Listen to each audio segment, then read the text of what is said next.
Bueno, muy buenas tardes, noches de este viernes 25 de julio de 2025. Acabamos de ver eh, el documental American Dharma, traducido el título en español, Steve Bannon, el ideólogo de Trump. Un poco feo, pero creo que es necesario para llegar a un público más amplio. Sí, más amplio, más universal, fuera de los Estados Unidos. Este es un documental de 2018. Bueno, ya vamos a estar hablando un poco tanto del documental como del director de este trabajo, como del mismo Steve Bannon, pero antes vamos a presentar a Juan Antonio Hernández. Antonio, hermano, muchísimas gracias por acompañarnos una vez más. Juan Antonio es egresado de la Escuela de Letras de la Universidad Central de Venezuela, PhD por la Universidad de Pittsburgh, especializado en teoría crítica, filosofía política y estudios sobre América Latina, novelista, diplomático, fue profesor de la Universidad de Cornell, en la Universidad Simón Bolívar, acá en Venezuela, y fue nuestro embajador ante Qatar, Egipto y la Liga Árabe entre 2009 y 2018, hasta el año en que se estrena este documental. Exactamente. Actualmente profesor del doctorado en Ciencias Políticas de la Universidad Central de Venezuela, Juan Antonio es quien nos recomienda que proyectemos este documental acá. De hecho, es un plan que debimos posponer por razones que no vienen al caso durante unos meses, pero bueno, ya estamos cumpliendo con esto que habíamos acordado ya. El año pasado, ¿verdad? A finales del año, en la víspera de la toma de posesión de Trump este año. Este es un documental, American Dharma, que se estrenó en la edición número 75 del Festival Internacional de Cine de Venecia en septiembre de 2018. Luego participó en varios otros festivales. Y un año después, en agosto de 2019, es decir, va a cumplir ya, o sea, cuando se estrena, digamos, al público en general, ya se van a cumplir 6 años. Fue comprada por esta distribuidora, que es la que vemos al inicio de la proyección, Utopía o Utopia, y finalmente estrenada en Nueva York en noviembre de 2019. Errol Morris,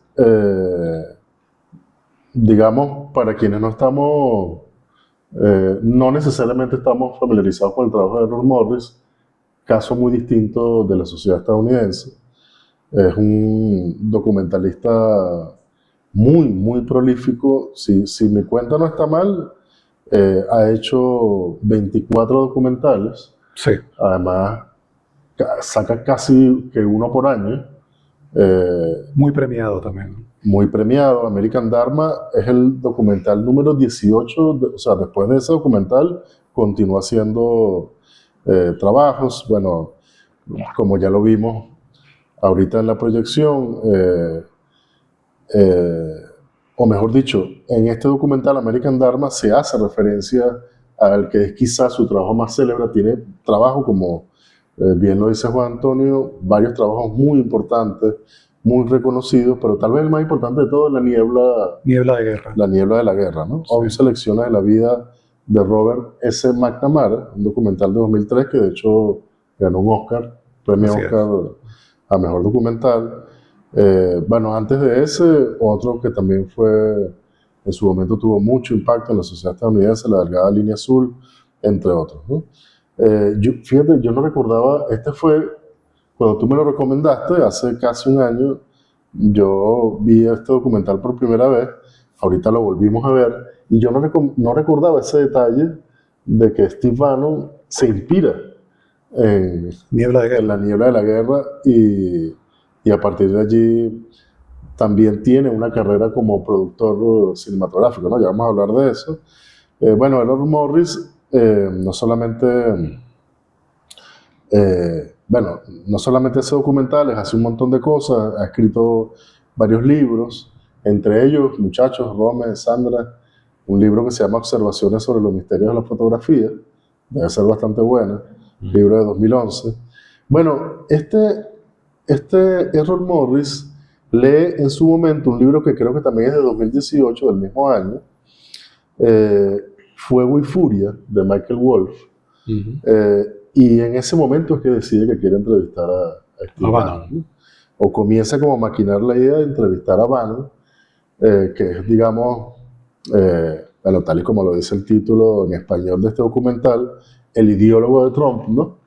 Y Errol Morris dice explícitamente que quiere conocer quién es este tal ideólogo, o sea, quiere como meterse en la cabeza de Bannon, perdón, y lo quiere hacer fundamentalmente porque no quiere que se repita algo como lo que están viviendo en ese momento, que es una administración Trump, ¿no?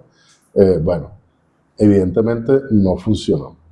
Este libro, Fuego y Furia, les leo más o menos textualmente las cosas que estuve... De hecho, les quiero leer un pequeño extracto del libro, que me parece bastante curioso, tiene información bastante curiosa. Este es un libro, Fuego y Furia, dentro de la Casa Blanca de Trump.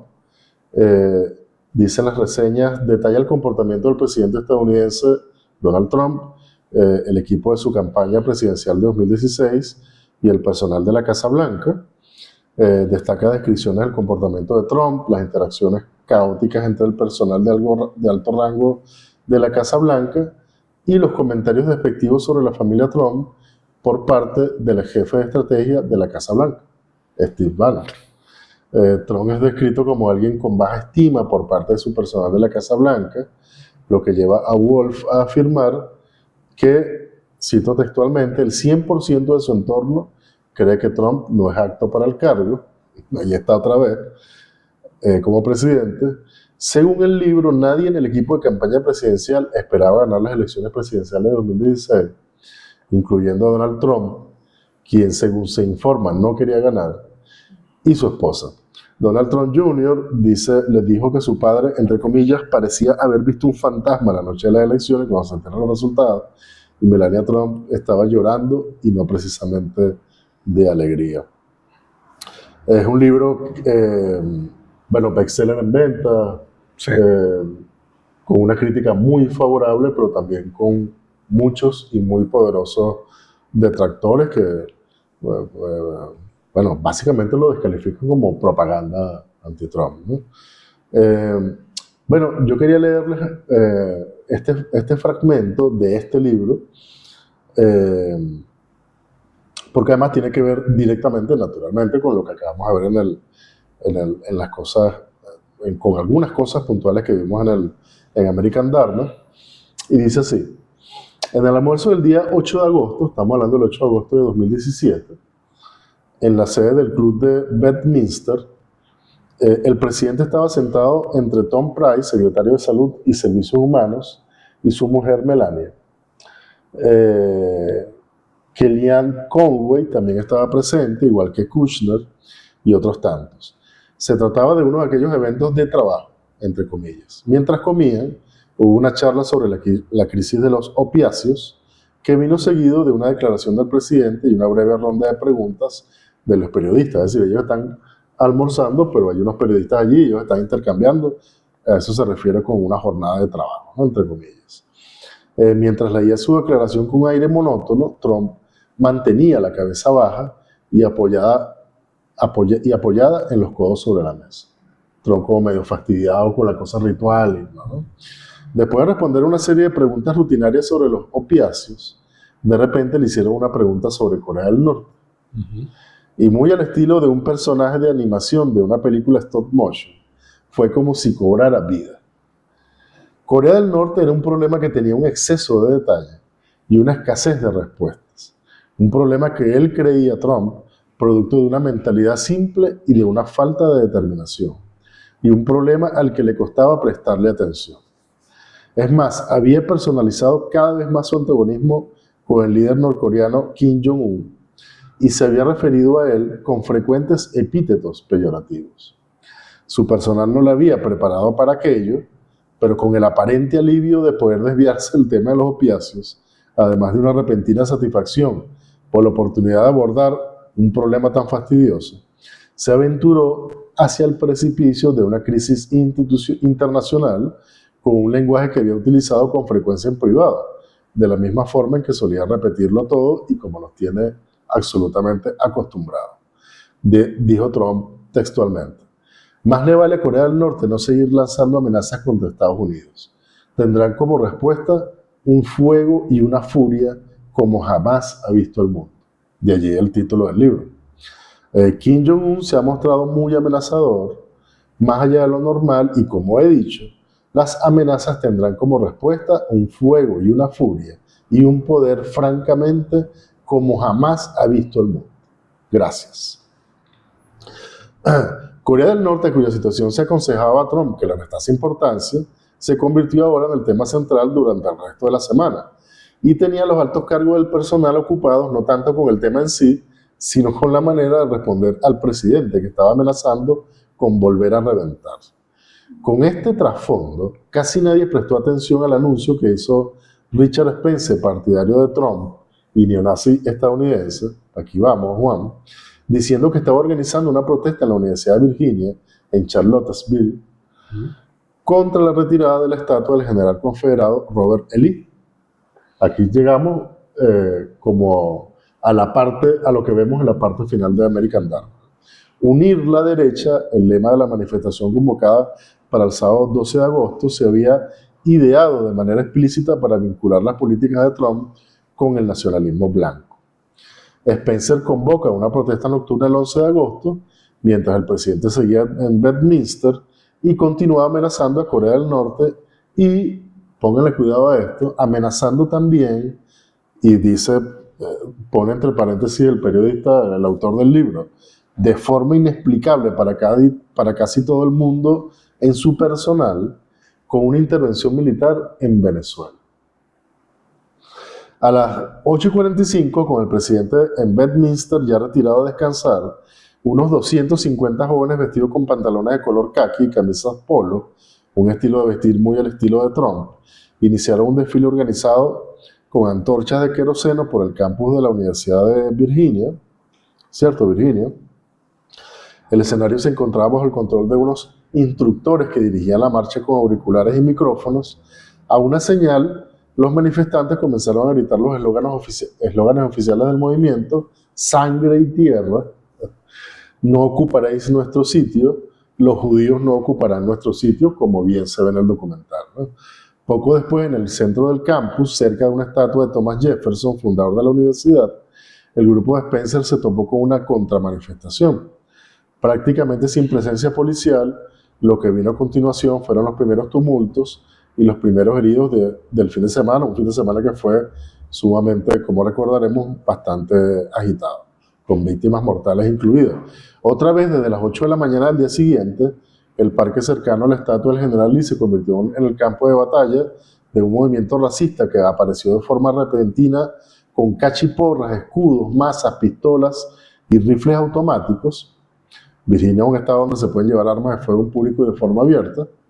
Un movimiento que al parecer, y para el horror de los liberales, había surgido de la campaña y de la elección de Trump, tal y como Richard Spencer pretendía que fuera visto. Frente a los manifestantes había una izquierda combativa y endurecida que había sido llamada a las barricadas. Difícilmente se puede encontrar un escenario, un momento más apocalíptico, por limitado que fuera el número de participantes en la protesta.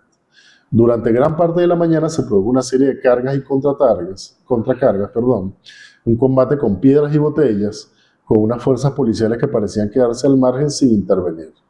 En Bedminster seguía habiendo poco conocimiento de lo que estaba sucediendo en Charlottesville, pero entonces a la 1 de la tarde, James Alex Fields Jr., un aspirante a nazi de 20 años, lanzó su Dodge Charger contra un grupo de contramanifestantes y mató a Heather Heyer, de 32 años, e hirió a otra veintena de personas. Fue una imágenes que recorrieron el mundo. Seguramente las recuerdan, las acabamos de ver también en el documental. En un tuit redactado a la carrera por su personal, el presidente declaraba: debemos estar todos unidos y condenar lo que representa el odio. No hay lugar en Estados Unidos para este tipo de violencia. Unámonos como un solo hombre. Hasta ahí cito textualmente el libro. Trump jamás condenó expresamente a los responsables directos de la violencia, es decir, a los nazis. ¿No? Se abstuvo sistemáticamente de atribuirles como correspondía la responsabilidad que pesaba sobre ellos. Steve Bannon, se lo comentaba Juan Antonio, Steve Bannon, yo no recordaba tampoco ese detalle. Steve Bannon sale de la Casa Blanca, o digamos, esto va a servir como una suerte de pretexto, no sé si es el concepto, si es la palabra adecuada, pero en todo caso, a partir de la crisis que deriva de lo que ocurre en Charlottesville, Steve Bannon sale de la Casa Blanca, cesan funciones, y bueno, refirámonos ahora muy brevemente a Steve Bannon para escuchar a Juan Antonio, que es a quien realmente queremos escuchar o con quien vamos a conversar. Bannon, bueno, como también lo vemos en el documental, fue oficial de la Armada de los Estados Unidos, trabajó 2 años en Goldman Sachs como banquero de inversión. Muy interesante toda la reflexión que hace a propósito de los videojuegos y la realidad y Breitbart, ¿no? Fue productor ejecutivo de 18 películas de Hollywood entre el 91 y 2016, es decir, un hombre de cine, como él mismo lo dice, ¿no? Como ya lo comentábamos también, inspirado en la obra de Morris. En 2007 cofundó Breitbart News. En el documental vemos esto con más detalle. Un sitio web que en 2016 describió como la plataforma de la derecha alternativa. A mediados de esa década de 2010, fue vicepresidente de Cambridge Analytica, una empresa que recopiló datos de millones de usuarios de Facebook. Esto fue un escándalo en su momento, después, con el tiempo, tendió como a olvidarse. Este escándalo del robo, básicamente, de millones de los datos de millones de usuarios de Facebook, sin su consentimiento informado, para su uso en la campaña tanto de Trump como más adelante del Brexit, en algunos casos difundiendo noticias falsas. Bueno, fue el director de campaña de Trump en 2016 y se desempeñó como estratega jefe de la Casa Blanca durante los primeros 7 meses del gobierno, hasta que pasa esto que estamos comentando, ¿no? Tras dejar la Casa Blanca en agosto de 2017, a propósito de lo que conversábamos, pues esto es en este momento, o sea, él sale de la Casa Blanca y en ese momento declara su intención de convertirse en la infraestructura a nivel mundial del movimiento populista global, es decir, de aportar a la construcción de esa infraestructura, y inicia una gira básicamente por toda Europa, donde se reúne no con la clase política, sino específicamente con los partidos más a la derecha del espectro político de estos países. Y bueno, y así va a Holanda, Austria, Reino Unido, obviamente, Suiza, Bélgica, Francia, Alemania, Hungría, Suecia, Polonia, Alemania, España, Finlandia y obviamente a Israel, donde se reúne, tiene una relación bastante fluida con el Likud. Y bueno, más también tiene una relación bastante fluida con alguna gente en América Latina. En ese momento, poco tiempo después, fue bastante pública su relación, su maridaje, digamos, con este movimiento alrededor de Bolsonaro y con otra gente, ¿no?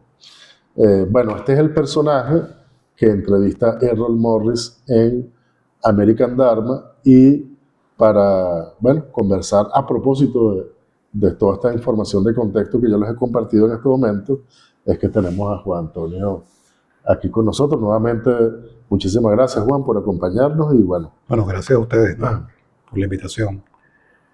Creo que hay que ir un poco a las raíces de por qué aparece con tanta fuerza este fenómeno. Una de las cosas es que el Partido Demócrata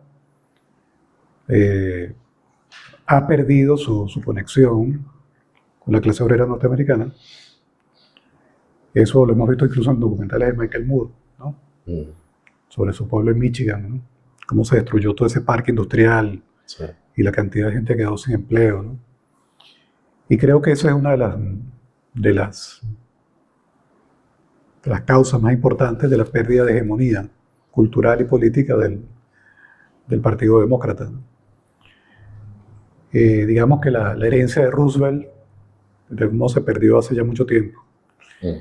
Y digamos, la globalización y toda esta etapa de Bill Clinton, esencialmente, es vista como una forma de quitar los puestos de trabajo a las familias norteamericanas y llevarlo al Asia, a otros lugares, etc.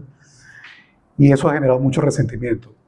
Hay un libro, tratando de recordar el título, de una socióloga norteamericana que recorre el interior del país durante mucho tiempo y va recabando datos de la forma como se sienten extranjeros en su propia tierra los norteamericanos promedio, ¿no?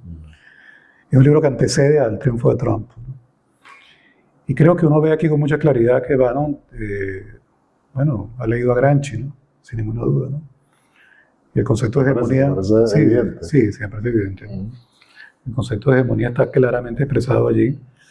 Y también hay un personaje importante que muy vinculado, digamos, al movimiento neoconservador, Alan Bloom, que hoy no se recuerda mucho, pero que fue importante en los años 90, que escribió un libro. Él fue profesor en Cornell, por eso es que lo recuerdo. The Closing of the American Mind, que sería como el cierre del espíritu americano, el final del espíritu norteamericano, no sé cuál es la traducción más adecuada, pero en ese libro, que fue un bestseller, que lo catapultó a la fama prácticamente a la edad de su jubilación, etc., Alan Bloom comienza una guerra tremenda contra la izquierda en las universidades norteamericanas de élite, ¿no? Y anticipa lo que van a ser las guerras culturales que van a venir después dentro de ese ámbito a partir de los años 90 y en la época en que yo estuve también allá, ¿no?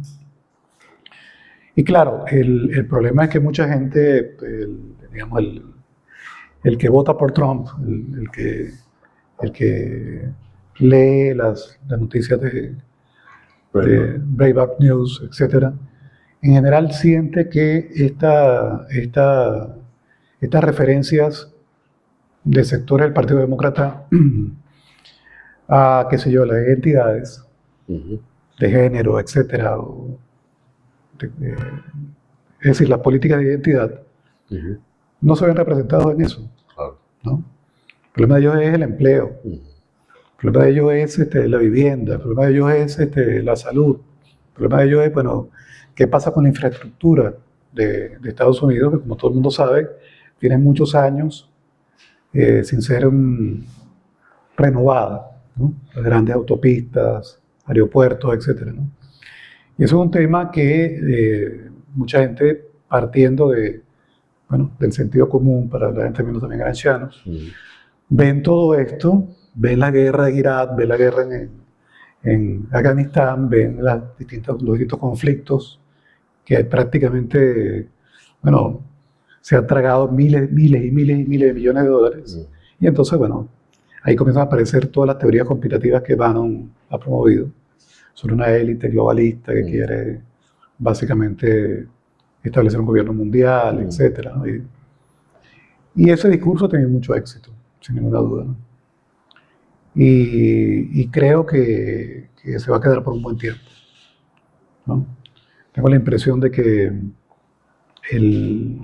el público, las demandas, para decirlo en términos de la CLOP, del sector que ellos articulan, son demandas que tienen raíces profundas en la historia reciente de Estados Unidos.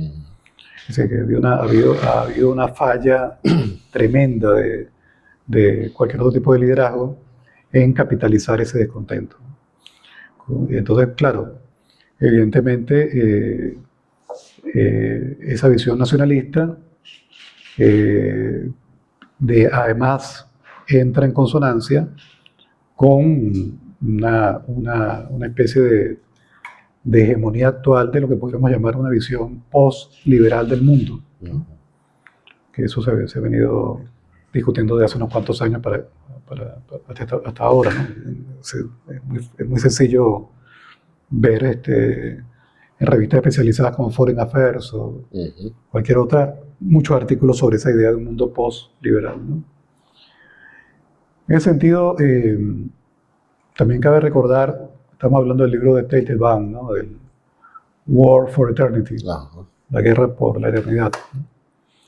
Que es un libro que argumenta que Bannon forma parte de una corriente tradicionalista, inspirada en Julius Evola, en René Guénon, etc. Y que esa corriente ha logrado construir hegemonía en espacios importantes de poder, ¿no? Y que intentan pensar, bueno, frente al relativismo liberal, ¿no? Para la idea de valores permanentes. Pienso un poco en un libro de Leo Strauss, Derecho Natural e Historia, ¿no? Que es una crítica del historicismo, ¿no? Y al final de cuentas ven al liberalismo como una corriente que concibe la política como gestión, como ciencia, ¿no? Como una especie Por eso es que la referencia a McNamara es importante también. McNamara viene de IBM, ¿no? Viene de toda esta idea de que la guerra tiene que ver mucho con la contabilidad, con llevar los números, con una estrategia basada en los datos precisos, correctos, etc. Y en este caso, la política, en el caso de Bannon, etc., está por encima de eso, ¿no? Eso es importante también tomarlo en consideración. Eso resuena, por ejemplo, allí resuenan ideas como las de Carl Smith, ¿no? El decisionismo smithiano que siempre estuvo contra la idea de que la política podía ser vista como tecnología, como administración, ¿no? Como gestión de las cosas, ¿no? Entonces, claro, hay muchas cosas allí, digamos, en juego, ¿no? Que por supuesto han logrado triunfos notables, ¿no? En Europa, ¿no? En Italia, en Francia, etcétera, ¿no? Que es un poco lo que ha tratado de construir Bannon después que sale de la Casa Blanca. Mira, Juan, pero una cosa que queda, o en los términos en que él los plantea en el documental, en el diálogo con Morris, él dice, esto no ha sido fácil. O sea, dentro del partido, nosotros somos, no lo dice así sí, expresamente, pero bueno, implícitamente queda clarísima la idea. Nosotros somos una corriente dentro del Partido Republicano. Exactamente. Bueno, en alguna medida, digamos, lo que somos trasciende al partido, pero por supuesto el partido es el instrumento, ¿no? Naturalmente, ¿no? Para llegar al poder. Es decir, ¿cuán conflictivo, de acuerdo a lo que tú conoces, o sea, vamos a planteártelo así, cuán hegemónico llegó a ser realmente este conjunto de ideas que personifica Bannon? Uno podría, o sea, desde el desconocimiento de lo que sucede allí, en detalle a lo interno, uno pudiera pensar, bueno, esto es una gente que llegó, eventualmente llegó al poder en Estados Unidos, pero tiene, digamos, muchos contrincantes y mucha gente, incluso dentro del Partido Republicano, para no hablar del establishment, que se le oponen. Pero mira, vuelve y gana Trump. Pero fíjate que la idea es interesante porque él lo que hace en el documental con Morris es plantear que en el Partido Republicano hay una élite exactamente igual a la demócrata, ¿no? Y que ellos de alguna manera están enfrentados a las élites globalistas, ¿no? Independientemente del color que utilicen para... O sea, que hay un globalismo de los republicanos también. Bueno, la crítica... Para hablar en los términos de Bannon. Acuérdate de cuando se habla del discurso inaugural de Trump, cómo Bush se siente horrorizado por la forma como Trump plantea las cosas, ¿no? Sí. O sea, hay una cierta... Hay coincidencia, digamos, en esa visión, digamos, bueno, el que lleva a cabo las guerras, o las inicia, es precisamente Bush, ¿no? Las guerras en Irak, Afganistán, etc., ¿no? Entonces, escúchale, ese es un dato. Yo creo que allí... Acuérdate que estamos hablando con gente a la que probablemente, digamos, este diálogo le inspire para ver el documental, ¿no? Es decir, claro, que no lo... Sí, el documental creo que trata también de reflejar muy bien esta idea de lo disruptivo, ¿no? que esa cosa que Bannon maneja muy bien de, bueno, romper con la lógica tradicional de la política, ¿no? No, tiene que salir Trump pidiendo perdón después del escándalo este supuesto de que había tocado los genitales de una dama, etc., ¿no? Y él dice, no, vamos a hacer un mitin político, ¿no? No salgas pidiendo perdón con tu ex esposa y con tu esposa actual porque vas a perder las elecciones, ¿no? Sal más bien agresivamente a hablar del muro, ¿no? Entonces fíjate cómo cambia el terreno de la discusión.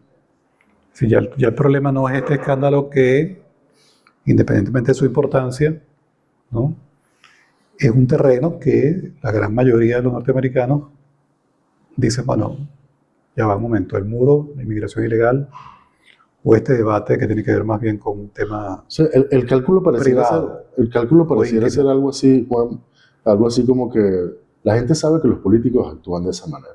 Aquí, el que sea inocente, que lance la primera piedra, bueno, a nosotros no nos interesa eso. Lo que nos interesa es si la agenda del tipo resuena con lo que son mis preocupaciones. Pero fíjate, el siguiente movimiento, ¿cuál es? Colocar a las mujeres que han demandado a Clinton, sí, por diversos escándalos sexuales en el debate, colocarlas allí pues en la primera fila. Exactamente. ¿No? O sea, colocarlas en un lugar donde él tiene que pasar frente a ellas. Claro. ¿No? Eso es muy importante destacarlo, ¿no? Sí. Porque, digamos, y además colocan a Hillary como la facilitadora, ¿no?, de estos encuentros, ¿no? Sí, sí. Entonces es un tema donde, bueno, lo que es igual no es trampa, ¿no? Y todos hacemos esto. Entonces, bueno, ¿qué moral tienes tú para discutir en estos términos, ¿no? Fíjate, cuando él habla de la guerra, Bannon dice, tienes que tomar la posición de superioridad moral, colocarte en el lugar de superioridad moral y desde allí cavar un hoyo, dejar un hoyo abierto donde está tu enemigo y ahí llenar ese hoyo con tus valores, tus cosas, lo que tú piensas, etc., ¿no? Esta es la visión, digamos, de la política como guerra, ¿no?, como conflicto. Que otra vez resuena allí un Carl Smith, por ejemplo, ¿no?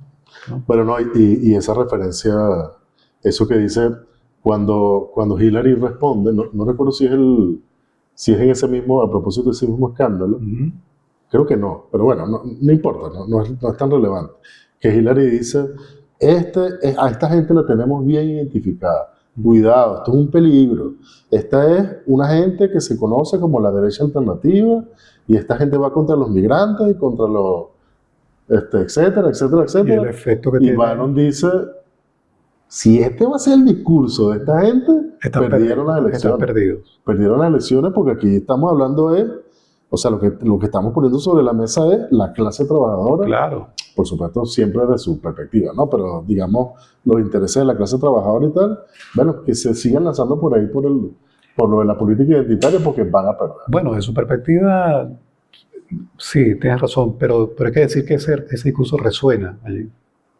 Y hay que preguntarse por qué. Claro, claro. O sea, es muy fácil decir, bueno, no, esto es un movimiento... O sea, el punto es que su perspectiva resuena. Ese es el punto. Hay algo que está allí, que tiene un problema que estos no quieren ver. No, esto no es... Y les interesa. No, pero es bueno esa precisión que tú haces, porque esto no es... Aquí no estamos digamos, en el plano exclusivo de la retórica. Aquí tenemos a una gente, a unos estrategas, que están viendo que hay problemas fundamentales que fracturan y atraviesan esa sociedad. Y bueno, ellos, desde su perspectiva, los están mostrando, ¿no? Y otra cosa interesante es que Bannon condena a los tipos de Virginia, ¿no? ¿Sí? En el documental, ¿sí no lo viste? Que dice que esos tipos son una cosa marginal dentro del movimiento. En el documental, claro. Sí, en el documental dice, bueno, eso... Claro, como que son unos loquitos que hay que sacarlos, eso no tiene nada que ver con nosotros, etc., ¿no? Eso me es interesante, la manera como políticamente maneja... A los nazis. A los nazis, pues. A los que son expresamente nazis, sí, también es muy interesante. Otra cosa, Juan, esto sí, más a partir de, digamos, del conocimiento que tú tienes del tema, porque esto sí es algo que realmente, para comenzar, el arco temporal no abarca esto. El impacto, es decir, el Bannon post-documental, el Bannon post-American Dharma, ¿no? Ese Bannon que se va de gira por Europa Ujú. y de gira por Europa en 2018. Han pasado, ¿cuántos años? Han pasado 8 años. Sí, Es decir, 7. que Bannon está obviamente muy activo haciendo un montón de cosas, pero seguramente se ha hecho. Lo que pasa es que este es un tema que yo desconozco, ¿no? Pero ¿hasta qué punto realmente ha tenido Bannon éxito en algunos países, al menos de Europa, o un éxito similar al que tuvo después del Brexit, similar al que tuvieron en Estados Unidos en Bueno, para ser 2016, para ser 2017? franco, la verdad yo no tendría la capacidad de medir eso, ¿no? Lo que sé que existe un movimiento que tiene una cohesión, que tiene un conjunto de ideas este, eh, orientadoras, digamos, un norte, y eso, más o menos, esas coincidencias están allí, ¿no? Y efectivamente, uno ve en Alemania, por ejemplo, recientemente en Austria, ve la capacidad que tienen de movilización, ¿no? Yo no sé si él es exactamente el que está detrás de todo eso, porque bueno, también hay que ver cuáles son las causas de eso en Europa, Sí, obviamente, claro. ¿no? Pero, Sí, pero no será el que evidentemente, está detrás como la mente maestra, pero sí está involucrado. pero bueno, alguna relación tendrá, ¿no? Sí. Pero también tiene relación con Alexander Dugin, por ejemplo, el ruso, Ajá. ¿no? Tiene- Eso está en el libro de muy Teitelbaum. muy interesante la Entonces, lectura de hay Rusia. hay un tema ahí también. Rusia, Turquía. Exactamente. Entonces, el tema del nacionalismo, que cuando vamos al tema de las relaciones internacionales, nos mete en una discusión que es bien importante, ¿no? Y es el tema precisamente de un nuevo orden donde los estados tengan fronteras claramente delimitadas y los ciudadanos de cada estado permanezcan en su lugar, pues, ¿no? Y ese flujo esos grandes flujos de masas humanas de la época, digamos, post caída del muro de Berlín, de los años 90, etcétera, eh, ya no va, ¿no? Un poco la idea de esta gente, ¿no? Y las áreas de influencia, ¿no?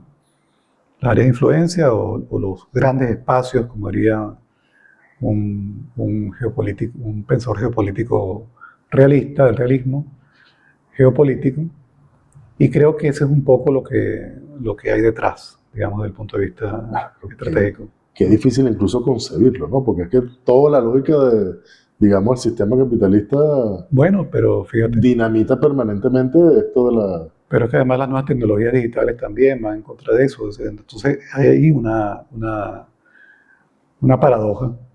Una Exactamente. paradoja que se está produciendo en este momento desde el punto de vista de cómo, por ejemplo, coexiste la inteligencia artificial con todo su despliegue y su potencial, con este llamado, digamos, a la tierra y a la sangre, como tú decías hace rato, ¿no? Sí.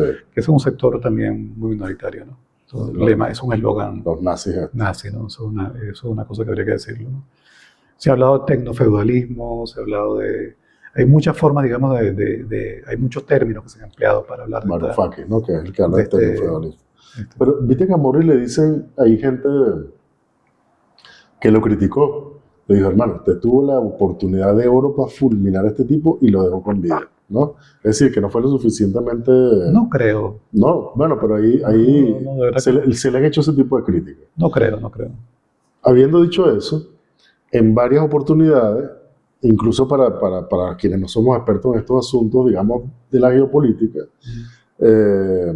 Morris lo interpela apelando a una cosa que salta mucho a la vista. Hermano, pero tú me hablas de populismo, me hablas de la clase trabajadora y me hablas de que si tuvieras a la gente, a 100 personas con la gorrita roja de Trump y a 100 personas que tienen su entrada para entrar de ahí a Davos, tú eliges a la clase trabajadora, tú dices todo eso, pero ustedes están gobernando con los ricos. Ustedes no están favoreciendo políticas de salud dirigida a la clase trabajadora. Y les menciono como 2 o 3. Cuando la gente reclama por agua potable, ustedes le dicen, este es el presidente tuyo es el presidente fuck you, ¿no? Trump lo que le dice es jódete. Ustedes están, bueno, las cosas del cambio climático y tal, ¿no? Y bueno, de hecho, hasta donde recuerdo, en la única parte donde Bannon se queda, no dice nada, donde se queda callado es cuando lo interpela más o menos en esos términos, ¿no? O sea, ¿de qué rico me estás hablando tú si ustedes están gobernando con los ricos Bueno, y ustedes están gobernando con la élite? lo que sí es cierto es que él dice Entonces, él calla, o sea, él concede la razón a Morris por omisión, o es que Bannon no puede develar cuál es la estrategia. es una buena pregunta, pero yo pienso que él dice en un punto determinado que él quiere construir el Partido Republicano con el Partido de la clase obrera. Ajá. Lo dice, ¿no?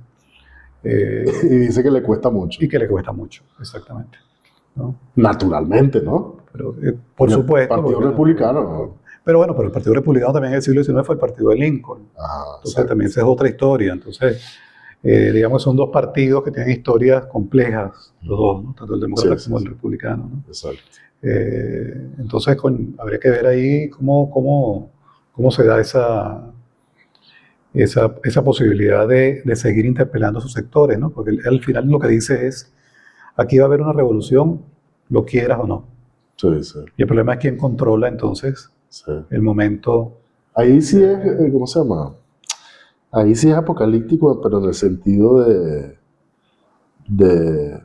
coño, no sé cuál será el término correcto, pero es decir, él no ofrece ninguna, ahí es premonitorio, él no ofrece ninguna, Sí, no hay mediaciones a partir de las cuales él explica por qué va a ocurrir tal, él dice, hermano, o redistribuimos la riqueza tal y como está, exactamente. tal y como se está repartiendo, o sea, o hay otro esquema distinto, la distribución de la riqueza, o aquí va a ocurrir, claro, una revolución, pero como lo peor que le puede ocurrir al status quo, ¿no? Bueno, es complejo, porque yo creo que él en una parte dice, bueno, Trump lo dice realmente, la pregunta es, ¿tú eres ciudadano norteamericano o no? Esa es la pregunta de ellos, ¿no? Y desde allí, de ese nacionalismo, nativismo, dicen allá en Estados Unidos, que puede parecer muy básico, muy primitivo, desde ahí construye todo su discurso, ¿no? Entonces, una revolución, ¿en qué términos? ¿No? O sea, porque recordemos el famoso libro de Hannah Arendt, ¿no? Ajá, Sobre la revolución, Revolution. ajá. Libro que ella escribe a partir de una toma que hicieron militantes afroamericanos de la Universidad de Cornell, por cierto, ¿Ah, sí? ¿no? Y ese libro hace una distinción entre dos modelos de revolución en el siglo XVIII. La revolución norteamericana, la primera, y la revolución francesa. Y dice, bueno, la norteamericana es la de la libertad, es un clásico de Hannah Arendt, y la otra es la del terror, ¿no? Terror jacobino, de igualdad, etc., ¿no? Entonces, el problema es que la palabra revolución en Estados Unidos tiene esa connotación y resuena con mucha fuerza también, ¿no? O sea que tampoco hay que olvidar eso, ¿no? Pero viste que ese Bannon es Y es una revolución contra los impuestos, es una revolución para defender mi propiedad, mi derecho a portar armas. Es decir, eso tiene mucha fuerza en el americano común. ¿Pero no te parece que esa posición de Bannon sobre la revolución y sobre la necesidad imperiosa de prevenirla se parece mucho al Kennedy de la Alianza por el Progreso? Yo creo que son distintos, pero muy distintos, ¿no? A él no le gustaría para nada la comparación, seguramente, ¿no? Sin embargo, Kennedy se refería a las revoluciones en el tercer mundo. Exactamente. Bannon se está refiriendo a una revolución dentro de Estados Unidos. Exactamente. Entonces, eso es una cuestión que habría que considerar, ¿no? Sin embargo, él es ambiguo en el uso de la palabra revolución. Yo no creo que sea tan digamos, de cómo prevenimos que ocurra esto. La ambigüedad con respecto al término del término revolución. No, o sea, yo lo que te digo es que es verdad. Yo creo que si Bannon escucha la cosa, le parecería que Kennedy... advenedizo a cuenta que no conoce la historia de Estados Unidos me va a estar diciendo eso. Pero yo creo que él está pidiendo para Estados Unidos lo que Kennedy pedía en los 60 específicamente para América Latina. La verdad no lo sé, no sé. Yo creo que es complejo porque además del punto de vista del tradicionalismo, los modelos, digamos, que parten de la Revolución Francesa, del jacobinismo, etc., y particularmente todo el historicismo, como lo ven ellos ligado al marxismo, no es más que una manifestación del nihilismo, es decir, de la relativización de todos los valores trascendentales, deber, de verdad, de belleza, etc., ¿no? Eso se ve mucho en Leo Strauss, particularmente, ¿no? En el libro Derecho Natural e Historia, él va claramente en contra de toda forma de historicismo y plantea que hay, bueno, un derecho natural que está inscrito en la vida humana, pues, ¿no? Y en la forma como el hombre está estructurado, ¿no? Siguiendo la idea de logos, ¿no? De los griegos, ¿no? Y en ese sentido, Dharma resuena con eso también, ¿no? Porque Dharma es, en la cultura de la India o en la religión hinduista, es deber, destino, ¿no? Y también decisión, ¿no? Es como la conjugación de esas cosas, ¿no? Es decir, es saber cumplir con tu destino, ¿no? Y es importante el término, ¿no? No solamente para los tradicionalistas de la derecha. Yo recuerdo una novela de Jack Kerouac, Los vagabundos del Dharma, que va en otra dirección completamente distinta, ¿no? ¿Sí? Sí. ¿No? Que es más bien una celebración de los 60 del lado de los hippies y todo eso, ¿no? Pero hay como una recuperación de esa idea de Dharma, ¿no? Que me parece importante, interesante, porque juega con un conjunto de elementos de este pensamiento tradicional, ¿no? ¿Crees que resuena de alguna forma con Destino Manifiesto, por ejemplo? ¿No? Una cosa tan constitutiva de la... Bueno, puede ser. Lo que pasa es que yo veo más en esto claro, estamos hablando más de la idea del individuo y del líder, ¿no? Sí. El tipo de liderazgo, cuando, por ejemplo, él se refiere a la película de Gregory Peck. Hay dos tipos de liderazgo. El tipo que quiere ser, tú sabes, meloso, amigable, condescendiente, y el tipo duro, ¿no? Entonces, bueno, la escena con el sargento, cuando le habla de tú a tú y tira el cigarrillo y después entra como general a la escena, ¿no? Esa película para él es fundamental y además es fundamental en todo el documental, ¿no? Tú sabes que una de las cosas que, ya hablando como de la realización... Porque la película, perdón que me interrumpa, el documental transcurre en los escenarios de la película. Sí, claro. Claro, está la pista, está el hangar, está la sala... O sea, el hangar se reconstruyó para la película.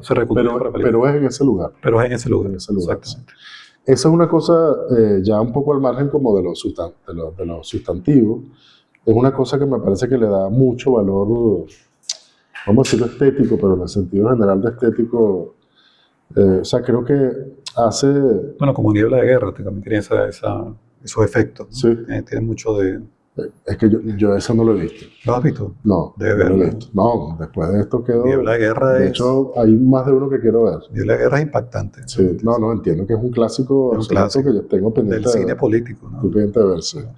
Bueno, sí creo que es un tremendo acierto. Ahí es donde se ve que...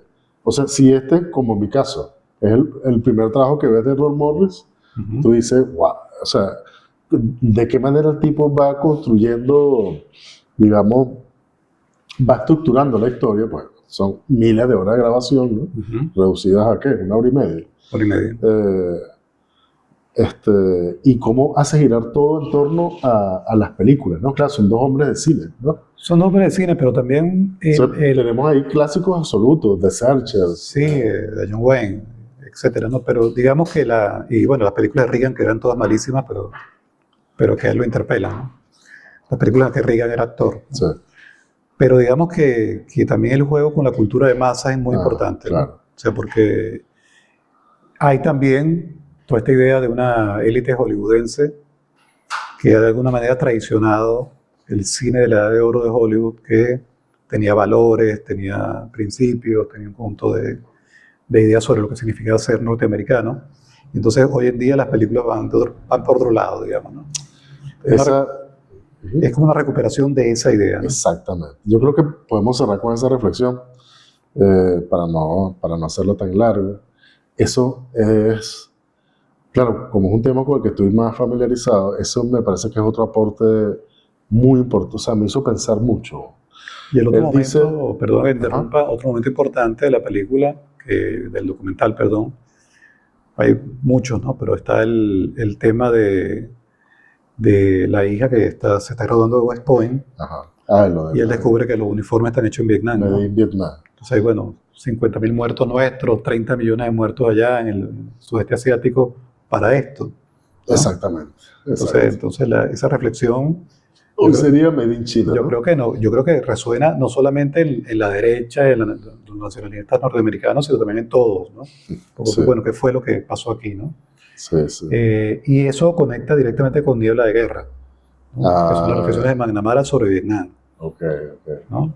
Y Sí. sobre las guerras anteriores, porque viene, Sí, uno escucha a Bannon decir eso y casi que uno lo respeta. Yo, coño, ojalá, bueno, hay gente aquí en Venezuela que uno quisiera que tuviera un poco de esa dignidad, por decirlo de alguna forma, ¿no?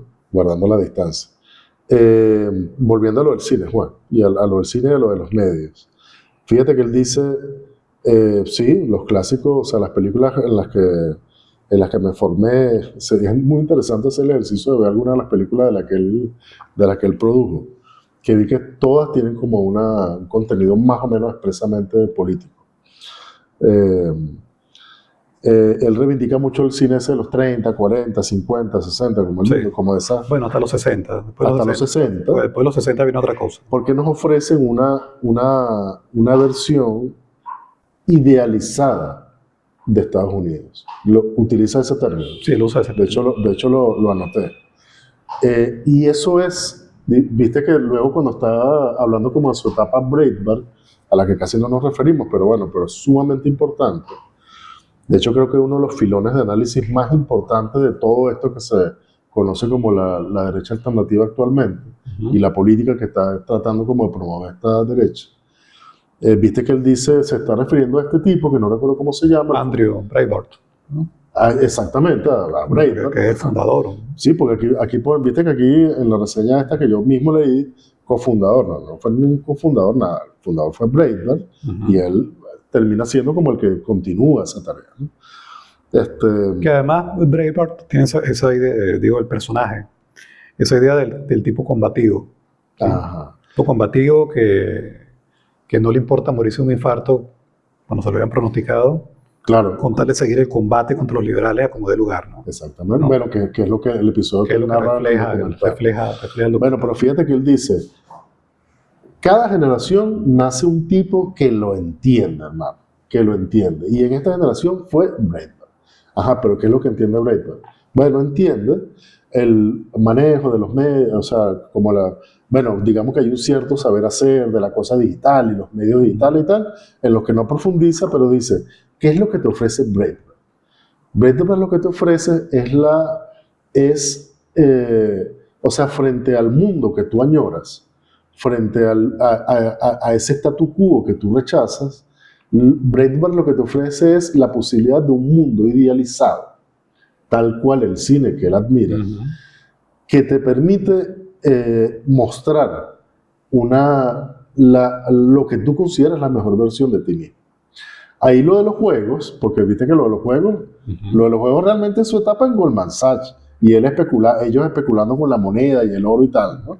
Pero él lo vincula muy hábilmente, y entonces mete casi como de contrabando la historia esta, chamo, muy buena, la metáfora esta del tipo que era un señor de su casa que, ¿sabes? Obeso y tal, que con su esposa y sus hijos, o sea, digamos, quién sabe, pues, un trabajador común y corriente. Tipo promedio. Exacto, promedio. Y resulta que en el juego X era Ajax, ¿no? Y le hacen un homenaje. Ajá, y le hacen un homenaje virtual y hay una batalla en medio del homenaje. Pero bueno, lo cierto del caso es que, bueno, digamos que esa es como la versión, bueno, como una metáfora de lo hermoso que eso puede llegar a ser. Pero fíjate que me parece que es un mérito de Morris, pero ser la persona que tú deseas ser en los medios de la derecha alternativa es, o sea, una de las ventajas, una de las cosas que saben aprovechar muy bien es, tú te pones un nombre, ¿no? Tú no eres tú mismo, es como un alter ego tuyo. Y el hecho que es un alter ego y el hecho que tú puedes hablar anónimamente, te permite decir cualquier cosa. Pero esa cualquier cosa es, bueno, para uno le puede parecer una cosa bárbara, ¿no? Y normalmente cuando son cosas racistas y tal, clasistas, evidentemente lo son. Pero lo cierto del caso es que estos son medios que te permiten decir lo que tú crees realmente. Es decir, te permiten ser lo que tú quieres ser. Sé que lo planteé muy atropelladamente, pero me parece que es clave esto, hermano. Me parece que es clave porque yo creo que esto en parte, o esto nos va permitiendo como crear las condiciones para tratar de pensar y de entender por qué eso que es tan de lo que tanto se habla, que si los fake news y tal, los fake news tienen una eficacia porque hay gente que quiere creer en los fake news. Claro. Es decir, ¿por qué? Porque tú estás construyendo una realidad alternativa a la que tú vives, ¿no? Uh-huh. Porque esa realidad alternativa, como se desprende todo el análisis que estamos haciendo, te gusta más que la realidad real. Y si tú tienes que mentir, ¿no?, para lograr los cambios que tú quieres que se logren, tú mientes sin ningún problema. Bueno, ese sería más lado como maquiavélico de...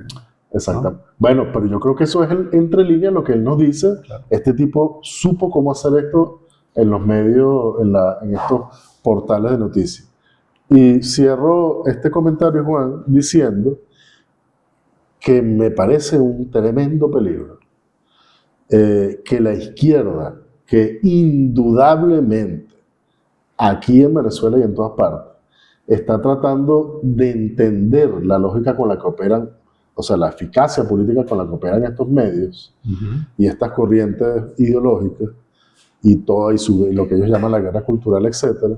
Me parece un enorme riesgo que, tratando como de comprenderlo, termine replicándose esa misma manera de actuar y entonces terminemos los medios de izquierda, ¿no?, o los centros de pensamiento, los espacios de discusión, etcétera, etcétera, virtuales o presenciales de toda naturaleza, terminemos creyendo, ¿no?, que tal y como nos demostraron los compañeros de la derecha alternativa, para construir una alternativa es necesario idealizar la realidad, etcétera, etcétera, etcétera. Ya, por supuesto, eso sería otra conversa, ¿no? Sí, bueno. Sería irnos por otro lado. Yo no soy experto. Pero yo veo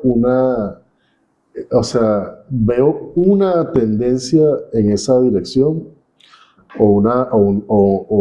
sí. O sea, lo veo como tendencia y me parece muy, muy preocupante. O sea, creo que la eficacia política de nuestro espacio, de nuestros medios, etcétera, tiene que buscarse en otra parte, ¿no? Pero bueno, me parece este documental, es decir, para la gente que le interesa este asunto específicamente de los medios, me parece que ese pasaje específico del documental aporta pistas realmente valiosas para pensar el tema bueno, como él lo dice, de las realidades idealizadas y los fake news y las mentiras y toda la cosa, ¿no? Bueno, eso es aquello famoso de Althusser, ¿no?, que ideología es la relación imaginaria del sujeto con sus condiciones reales de existencia. Ajá. ¿No? Ajá. O sea, por allí va la cosa, ¿no?, un uso perverso de eso. Y en estos días estás escuchando a este que fue el fundador de PayPal, Peter Thiel, que también es parte de ese movimiento neoconservador. Sí. Y había como un giro perverso allí en el discurso sobre el tema del progreso, ¿no? Porque él, una de las cosas que planteaba era, bueno, ¿cómo nos referimos al progreso desde el punto de vista teológico-político? Empieza a hablar el anticristo de un punto de cosas y tú dices, bueno, aquí como pareciera que resuena un Walter Benjamin de las tesis sobre filosofía de la historia. Hay como una recuperación, digamos, de aspectos radicales del discurso político de un lado, ¿no? Lo cual es bien interesante, ¿no?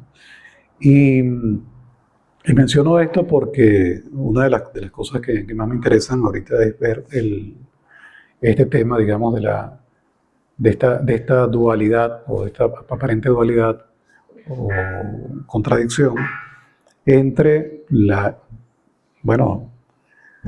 visión utópica de la tecnología, ¿no?, la hipertecnologización sería, ¿no?, tipo Elon Musk, etcétera, ¿no?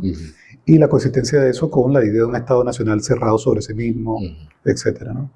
¿Qué pasa allí? Porque estas dos cosas, estos fenómenos ocurren al mismo tiempo, Cierto, ¿no?